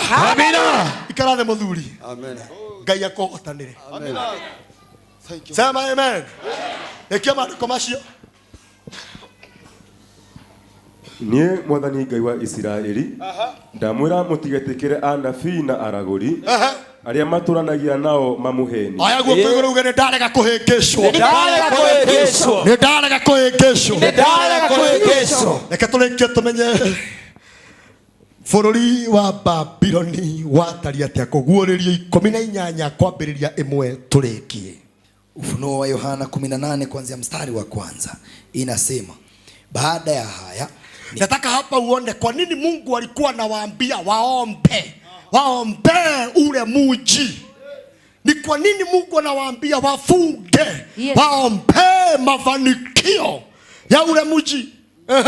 baada ya haya nikaona malaika mwingine akishuka kutoka mbinguni akiwa na mamlaka makuu, na dunia ikamulikwa na mng'ao wake. Mstari ni wa pili, naye akalia kwa nguvu kwa sauti kubwa akisema, umeanguka, umeanguka Babeli mkuu, umekuwa makao ya mashetani na makazi ya kila pepo chafu, makazi ya kila ndege na kila mnyama achukizaye. Mstari ni wa tatu, kwa maana mataifa yote yamekunywa mvinyo kwa ghadhabu ya usherati wake, nao wafalme wa dunia wamefanya uzinzi nao wafanya biashara wa dunia wametajirika kutokana na wingi wa utajiri wake. Mstari ni wa 4, kisha nikasikia sauti nyingine kutoka mbinguni ikisema, tokeni katikati yake, enyi watu wangu, ili msije mkashiriki dhambi zake. Sikia, tokeni katikati yake, enyi watu wangu, ili msije mkashiriki dhambi zake, ili msije mkapatwa na pigo lake lote.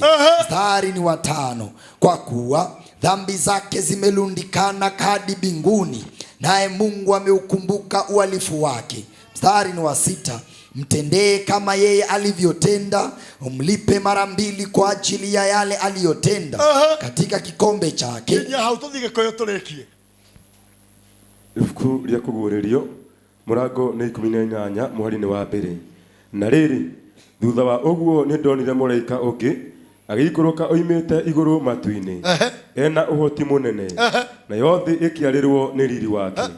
Mũhari wa kerĩ, nake akĩanĩrĩra na mũgambo mũnene akiuga atĩrĩ, Babiloni itũũra rĩrĩa rĩnene nĩrĩgwĩte. Nĩrĩkĩte atĩa? Nĩrĩgwĩte. Sasa linaanguka na tayari ndani yake kuna watu wa Mungu. Linaanguka, linaporomoka na ndani yake liko na manabii wa Mungu. Bwana Yesu asifiwe. Amina. Itũũra rĩtũũragio nĩ mahoya maitũ arĩa athingu. Unasitawi kwa ajili ya maombi ya watakatifu. Kama watu wote watakuwa wamelala na wamejisahau, itũũra rĩrĩa rĩkũihũra nduma na halitakuwa na maendeleo. Yes. Tothiĩ.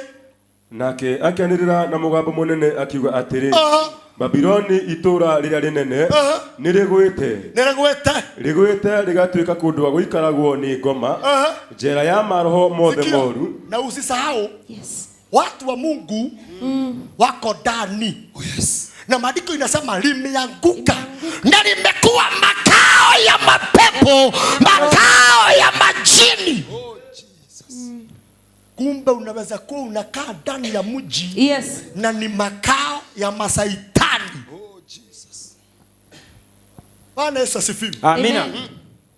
Kumbe unaweza kuwa unaweka bidii ya kazi yako ifaulu na ifanikiwe. Yes.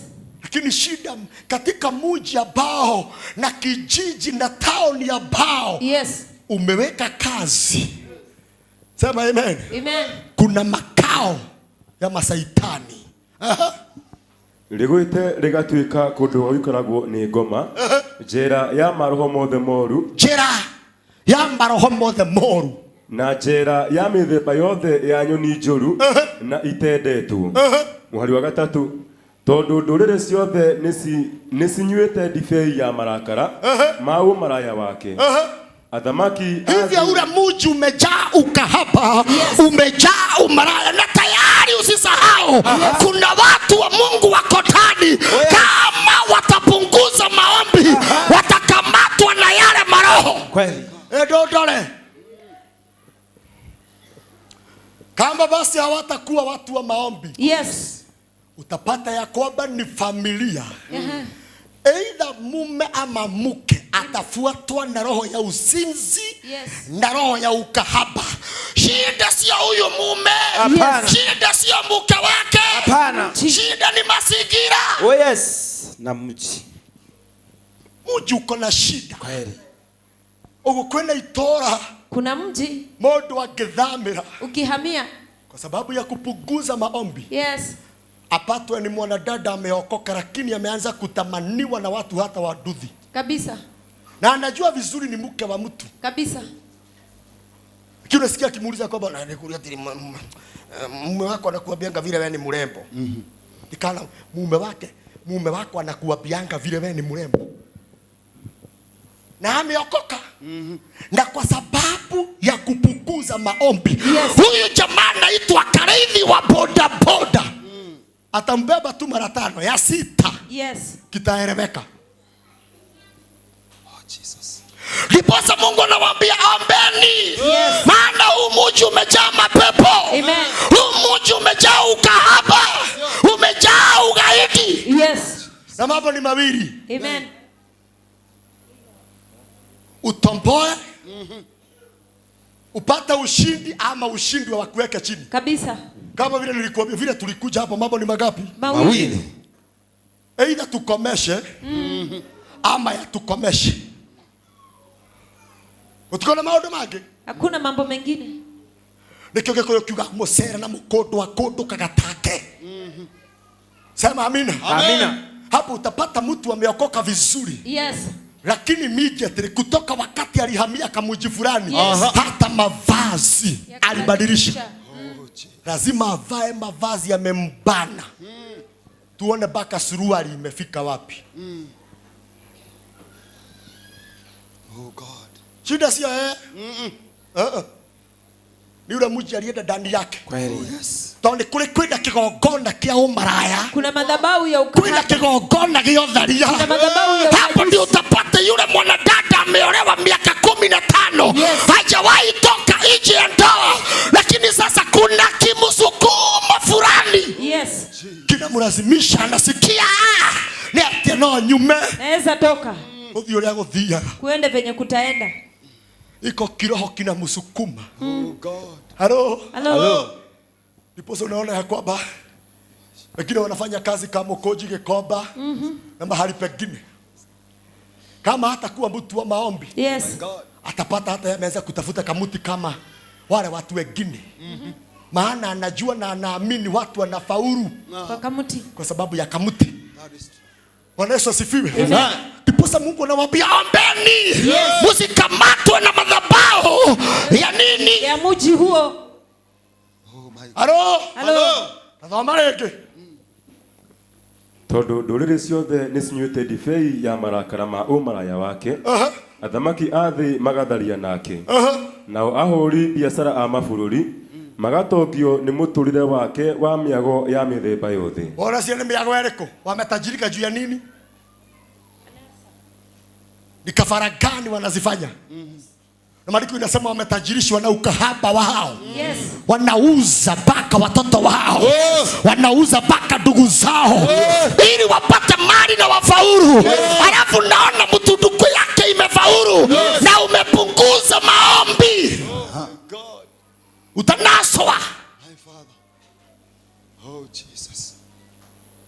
Kuna mahali unaweza ukahamia. Yes. Upate maendeleo. Amen. Hata mume wako aache pombe na aache kisirani. Amen. Aanze kukuita darling. Hallelujah. Maretu mena gai. Majina yana Mungu. Lakini kuna mahali unasema kama kutoka wakati tuhamia fulani, mahali okaga thaa 8. Anakuja saa 8. Na achokagerio na ngudi. Amshwa na ngumi. Todo itura rure na ngoma. Kwa kuwa huo mji una pepo. Itura rena ki? Rena ngoma. Sasa hivi umehamia pale alafu umepunguza maombi. Yes. Utapata hata wewe umeanza kuigiwa na kale katamaka kukunywa pombe. Oh my Father. Hello. Sasa birthday yako anakununulia nini? Guarana. Kale katamaka naanza kuingia. Sio wewe uko na shida. Ni itura lile yole. Liru guru wake gogona kiriko. Mti ambao uko pale ni uko chini ya madhabahu yale. Nimewafundisha. Yes. Wakati Yeriko ililaniwa. Yes. Kukaanza kupatikana pulimachua. Wewe Amina. Sema amen. na shida ilitoka kule. Oh, Jesus. Hapo ndio nilikuambia wakati mwingine hata ukifaulu. Yes. Hata uwe na pesa. Hata uwe na masomo. Panahitajika neno la kiunabii. Oh, yes. Wale watu wakati walikubali kunyenyekea. Yes. Kuhani alitangaza mafanikio. Kama vile natangaza kama walikuweka chini. Bwana kuinua kuanzia leo. Kama wamezuilia mto wako. Bwana kafungue. Amen. Milango ya kwako. Amen. Ina mkono sema oh yes. Oh, yes. Mungu anawaambia ombeni. Tondu guku ndamurehe. Hapa nilipowaleta. Huku namurehe. Huku nilikowaleta. Huku ukilala kidogo. Ukilala Kidogo. utapata mguu umeuzwa. Au ikarai mwekete atia? Wait. Kiwa kama Karai mwekete atia? Kiwa umejisikia. Aha. Muhari ni wakana. Gicoka ngeigua mugambo ungi umete iguru matu-ini ukiuga atiri andu akwa wangu. Aha. umai thiini wake Umai thĩinĩ wa Babuloni. mutikanyitanire nake mehia make. Mutikanyitanire nake ke? Mehia make. Na ndiposa kwanza alikuwa amewaambia kando ya kuwa mnajenga nyumba. Yes. Na mulime na muzane ombeni. Amen. Ombeni muji sana. Oh yes. Bwana Yesu asifiwe. Amina. Si wakati mwingine hata kabla ya kuombea kazi yako si uombee hiyo area. Oh yes. Halo. Hello. Si wakati mwingine hata uchelewe na kwenda nyumbani. Si ufanye maombi ya kuombea hapo jameni. Yes. Katana na mizingi ya giza na mapepo na majini yanayo tawala Mahali pale. Sasa kuna watu wamelala na Mungu anataka kuwaokoa. Yes. Lakini bado wamekatalia wapi? Pale. Wamekatalia pale. Kama vile maandiko inasema kwamba ule usiku Mungu alituma malaika atoe Yes. watu Misri. Kuna watu waliachwa wakiwa wamelala. Kabisa. Wakiwa Wamelala. magĩũkĩra ciangĩore nĩ kũringa mararinga ile itu. Wakiamka au Oya guoko igũrũ uge Jehova tũrĩa tũire muoyo. Jehova tũrĩa tũire muoyo. Tũrĩa tũire muoyo. Tũire muoyo. Tũrĩa tũire muoyo. Tũire muoyo. Nitoe kwa utumwa. Toe kwa utumwa. Lekia. Andu akwa umai thiini wake Umai. thiini wake mutikanyitanire nake mehia make mutikaherithanirio hamwe nake. Aha. Muhari wa gatano Aha. tondu mehia make macokaniriirio kirundo makahutia o matu. Aha. Na Ngai nyaririkanite ciiko ciake njuru. Aha. Ithathatu mwikei uria amwikite. Aha. Maundu maria mothe amwikite muri he. Hapo nataka uelewe. Yes. Sema amina. Amina. Na usije ukasahau. Yes. Mungu anataka kuinukia mji wa Babeli. Maana umekamata watu wake. Na inua mikono kama nabii wa Bwana. Yeyote aliyekuinukia akainukiwa na Bwana. Yeyote aliyekuzuilia akazuiliwa na na Bwana. Yeyote aliyekula Yes. akalaaniwe na Bwana. Amen. Kuna mahali nataka nirudie. Sasa Maleke mwikei uria amwikite maundu maria mothe amwikite murihei maita meri. Murihei Maita meri. maita meri. Inua mikono, sema wakati wa kuondoka umefika. Sema wakati wa kuondoka umefika. Kwa jina la Yesu. Inua mikono yako juu. Baba, katika jina la Yesu. Mahali watu wako wamekamatwa na minyororo. Minyororo ya giza ikatika na watolewe kwa utumwa. Amina. Sikia, Mungu anawaambia tokeni. Nikienda kumaliza, hakuna mtu nataka aachwe kwa utumwa. Salimia mwenzako, mwambie tuondoke kwa utumwa. Mwambie mwenzako tutoke kwa utumwa. Alafu kuna point sitaki usahau. Mungu anaambia watu wake, msione mji wa Babeli huruma. Na mkautende kama vile ulivyo watendea. Yeyote alichimba kaburi, yeyote alikuchimbia kaburi, inua mikono, sema atumbukie yeye mwenyewe. Inua mikono yako. Sema aliyeniwaza mabaya. Aliyeniwaza mabaya. Hayo mabaya yamutendekee. Yamurudie. Aliyechimba kaburi atumbukie yeye mwenyewe. Wapi kelele? Jesus. John tahambo hali usio wega na gethweli. Basi 6 inasema mtendee kama yeye alivyotenda. Anzia 5. Inasema mstari wa 5, kwa kuwa dhambi zake zimelundikana hadi mbinguni, naye Mungu ameukumbuka uhalifu wake. Mstari ni wa 6, mtendee kama yeye alivyotenda. Sikia, mtendewe kama alivyotenda. Inua mikono, sema walipwe mshahara wao. Sema kwa sauti, walipwe mshahara wao. Maombi mabaya walioniombea niwarudie. Kila uchawi walionitumia niwarudie. Jina la Yesu. Haleluya. Amina. Erosoke tunatoka nchi ya utumwa.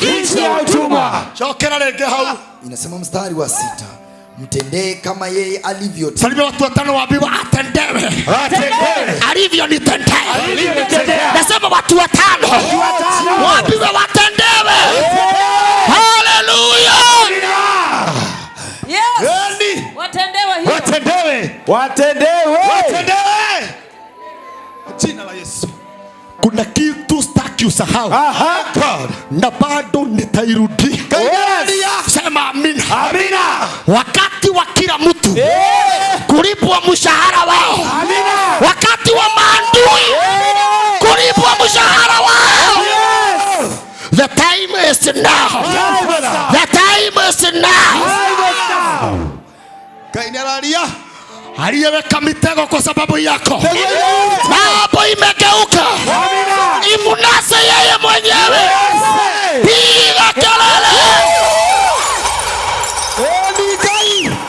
Maleke Johnny. Nasema mstari wa 6, mtendee kama yeye alivyonitenda. Sema amen. Haleluya. Hatutaki mambo mengi. Hapana. Watendewe kama vile wametutendea. Kama alikuendea anaendewa. Kama alikukanyaga anakanyagwa.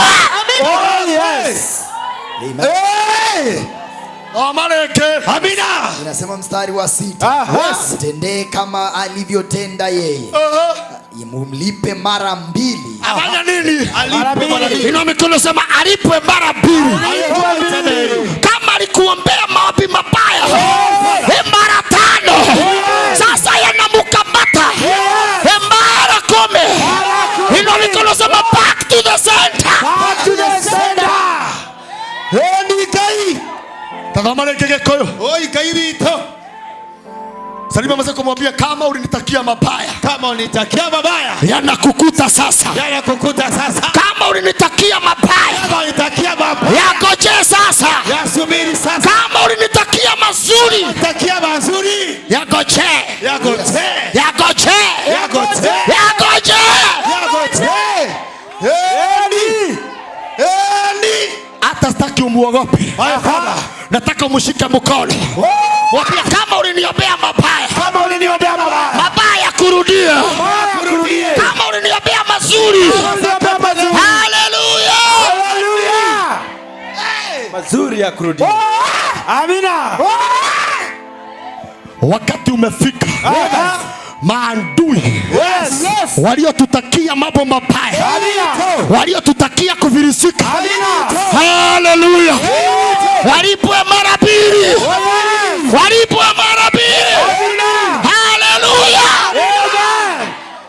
Eroshoke maita mare. Hey. Haleluya. Amina. Amarege. Mwekei uria amwikite. Mwekei. Uria amwekete. Wewe, Gai. kile sisi tunafanya Aha. ni kurudisha back to the center. Kwa hivyo wito gai. Back to the center. Amina. Alafu hapa nataka unitazame vizuri. Yes. Na hawa watu usiwaonee huruma. Yes. Kumbuka tayari walikukamata. Yes. Wakakufanya mtumwa. Haleluya. Yeyote aliyekukamata, aliyekufanya mtumwa, back to the center. Back to the center. Kwa jina la Yesu. Yeyote aliyekuzuilia, Amina. ina mikono sema azuiliwe. Azuiliwe. Yeyote aliyenizuilia, azuiliwe. Azuiliwe. Amen. Ai. Ah. Yes. Sijui kama unaelewa. Alafu Ni alitimba. ni wakati tunatoka kwake. Yes. Na hii tungejua vile nakuambia. Oh my God. Yeyote alitumia nguvu za giza Yes. ili maisha yako iharibike, Amina. tunamrejeshea maisha mabovu, maisha mabovu, maisha mabovu, tunamrejeshea, tunamrejeshea maisha ya utumwa, maisha ya magonjwa. Haleluya. Kwa jina la Yesu. Back to the sender. Back to the sender. Inua mikono sema wewe mji wa Babeli. Wewe mji wa Babeli. Wewe mji wa Babeli. Wewe mji wa Babeli. Uliyeniteka mateka. Uliyeniteka mateka. Leo natoka kwa mikono yako. Natoka kwa mikono yako. Wapi kelele ya waumini? Wapi kelele? Amina.